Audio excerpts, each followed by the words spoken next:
Mwasi oyo bozomona nazochawa diabolo azangi ka maseke ndoki munene boyoka lisolo.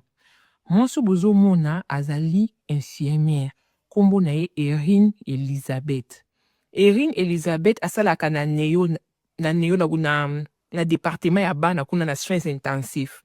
Mosala ya diabolo oyo kobuka bana ya batu mwindu mikuwa. Po bana bakola bien te bandeko nanga mokili makambo. Oke kobota na hôpital okokuta na diabolo aboye.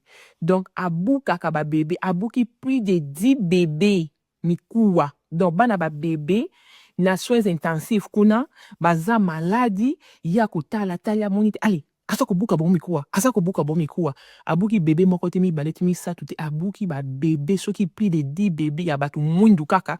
Po bakola bien te ndenge moko na bana mindele po bana mindele baleka babeba batu mwindu. Ndeko na omoni mokili oyo tozo vivre. Omoni mokili oyo tozo vivre. Ozoke maternité singa nzamba batela. Po ata ana poto awa. Oza na sécurité te. Sécurité non kaka nzambe. Comment yoki kobota mwana na yo? Mwana za na santé zo déranger pa bukelo ba bébé. Chose grave, hein? Asali boloko te, hein? Bakateli ye kaka 3 ans ya pamba et puis boloko ango akosala na ndaku na ye. Bati ye bracelet ya likolo akosala na ndaku ne akokende kutu boloko te.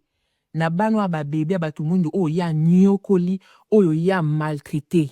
Bandeko nanga mwana mwasi boso moni longa ba angelu.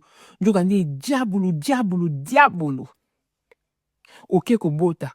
Kokanisa te oza na poto oza na oya kobatama oza na sécurité oza no na sécurité te sécurité kaka nzambe oza oboti olembi yango na maternité kendaka kaka na moto ata na Congo kuna bakemi na mwana na gauche landa gauche bakemi na mwana na gauche yebisa papa na ye to yaya na to mama na alanda parce que mokili tum e baby botala diabolo Erin.